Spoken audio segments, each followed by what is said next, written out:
Have you ever been to Edinburgh? Beautiful city, no matter what time of year you go. The castle that sits at the center of the city is awe-inspiring, looking down on the surrounding area from the mount. The peaks and valleys of the land have resulted in a city that flows with the landscape. Streets that surround can be steep, with the numerous sprawling alleyways even steeper. It is here that we find Flesh Market Close. It could be mistaken for any other darkened causeway in the city. It sits among the shops and tourist traps, relatively non-threatening, and can be used as a shortcut to get down to the station if you're in a hurry. The name has been justified through some who point out that flesh markets were a local term for butchers, and through others who suggested a hangout of women of the first vocation. These are incorrect. There is a market on the close, but flesh is not the product, it's the currency. Market hours are dusk till dawn, and the entrance fee is one mouthful of your own blood. Prepare a glass and progress down the alley. As you get halfway down, swig from the glass and spit it against the wall. The blood will bubble and spread across the wall, coagulating into a hardened scab. This will then start to flake and scatter. A rather anticlimactic door will be revealed beneath. Stepping through is disorientating, as logic will tell you you're stepping into a building. The space you're stepping into has no walls, with darkness shrouding the edges. It is at the penumbra that a number of stalls are set up, run by individuals who look like market traders from across the globe, from Arabian merchants to Cockney grocers to New York street conmen. All their clothes are splattered with blood and offal. These figures will entice you to come speak with them and will gesture to numerous signs around their stalls regarding their sales that they're currently having. Upon approaching one of the stalls, they will start to pressure you to make a deal with them. You are certainly welcome to do so, and the products that are available are certainly worth consideration. Starting at the cheap end of the spectrum, you may wish to offer one breath. A lungful will net you knowledge of the weather for the next day, in itself a rather pointless purchase in this day and age of smartphones and the Met Office, but centuries ago invaluable. Taking this offer will result in a seller reaching out with his hand flattened, then quickly grasping it into a fist. The air will literally be stolen from your lungs, and cause a few moments of gasping as you catch your breath. Are you attached to your fingers? How attached? I mean, do you reckon you could do without your little finger? This sale will provide you the instant forgiveness from any one person you desire for any wrongs you may have encroached against them. Agreeing to this one will cause the trader to grin and shout, "One Yubitsume special, coming right up."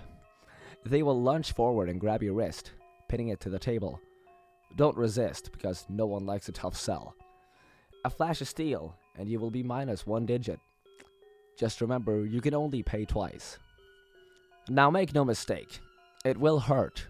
There will probably be a lot of blood, and if you don't take care of the wound, it may even get infected. As the price goes up, you may want to reconsider taking precautions regarding what you trade. Tourniquets and sutures will certainly not go amiss. Now, some of the trades will seem familiar and may hark back to stories and legends that have existed for millennia.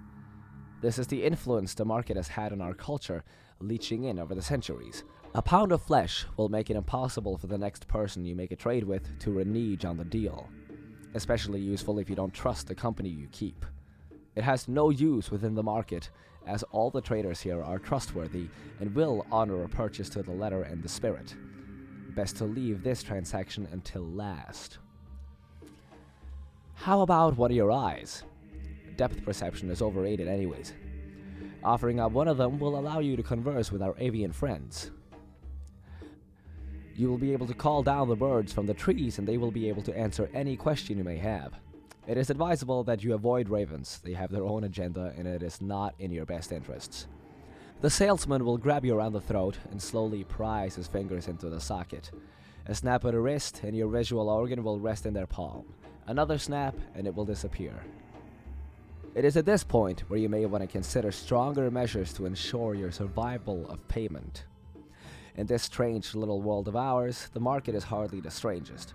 Artifacts and incantations exist that can allow the body to continue to function long past the point at which mortal coils would be shuffled from. One or two can be picked up here, but few are willing to live without their sexual organs. It seems eternity is that little bit colder without the ability to get your rocks off. I'm not going to go into details as to how they are taken. Suffice to say that it is unpleasant and messy. At this point, the prices become a little more vital. What would you take for your stomach? In this deal, it would merit you the ability to understand the desires of anyone you talk to. Whilst you converse with them, your mind will be filled with the images of that which they covet the most. This would provide a significant advantage to any budding salesman, and the deal has been taken up by several of the stallholders themselves. Some may argue that such a gift would be more poetically suited to the heart. That vascular muscle, however, is part of an altogether different deal. By bartering with your heart, you can guarantee the happiness of any given individual for the rest of their life, however long that may be.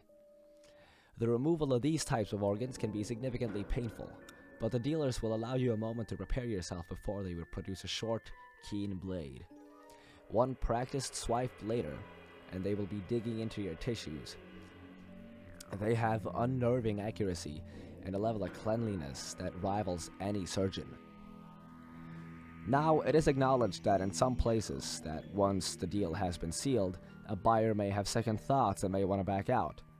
This is not one of those places. Most of the contract is left unspoken, but you are expected to have done your research. The buyout clauses are a killer. Whilst most of the body can be put on the table, there are limitations. The fact of the matter is that the brain is the seat of sentience and cannot be fully placed in. I say fully. There was one individual who offered to lobotomize the part of the brain that holds memory as part of the deal. The problem is he cannot remember what it is he received in return. I hear he suffered night terrors for the rest of his days. Now, at this point, I offer you a warning.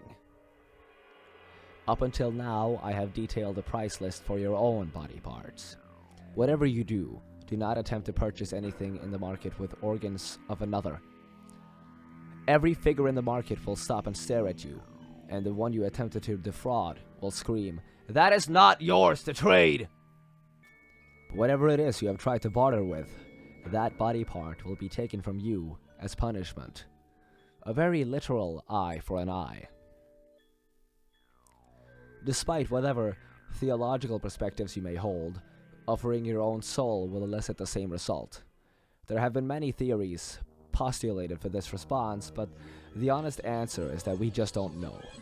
The market has been trading in blood and bone for as long as civilization has existed, though the entrance has moved from city to city. Many have visited and shook hands with the butchers, though not quite as many got those hands back. A smart man would wonder how it is that these individuals are capable of honoring the deals they broker. A smarter man would ask himself why his body parts are of such high value in this economy. Just understand that it is supply and demand. And as long as there are fools willing to supply, you shouldn't need to concern yourself with who is doing the demanding.